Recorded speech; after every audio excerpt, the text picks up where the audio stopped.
When was the last time you questioned your own beliefs? Maybe you've never done it. Maybe this is the first time you've ever even thought about it. But why is this important? Because how many of the beliefs you call your own actually came from somewhere else? Parents, culture, your friends. When was the last time you stopped and examined your own beliefs at their most fundamental level? Because everything you believe eventually becomes the life you live. Every decision, every relationship, every opinion, the person you become is built on the foundation of your core beliefs. And here's the unsettling part. If you begin to question that foundation, what happens to everything built on top of it? So let me ask you this.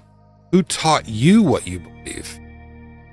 Most people answer that question without even realizing it. They say, I figured it out for myself. But did you? Before you ever had your own opinions, before you ever chose your own friends, before you ever questioned the world, someone else was already teaching you how to see it. They taught you what was normal, what was strange, what was right and wrong. And the remarkable part is, most of us never even noticed it was happening.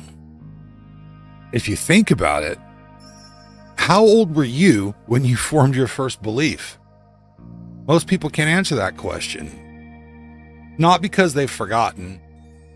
Listen, long before you learned to think critically, long before you could separate fact from opinion, your brain was already learning one thing above all else: trust.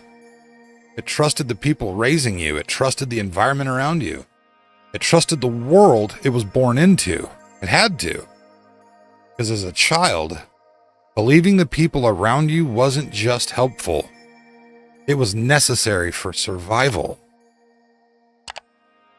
Have you ever noticed how every generation looks back at the one before it and wonders, how could they have believed that?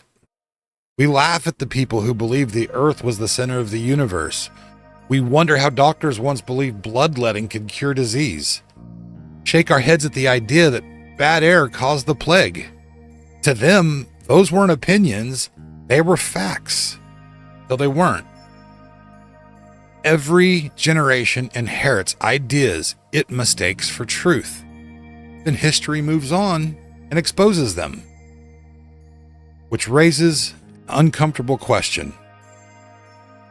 If every generation has believed something they were absolutely certain was true, and every generation has been wrong about something, what makes us the exception?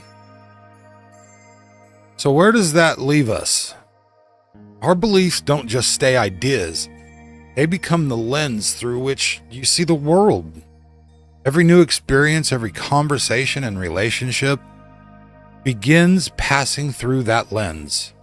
And without realizing it, you stop asking, is this true? And instead, you start asking, does this fit what I already believe? That's the moment belief stops being something you have and starts becoming the way you see everything.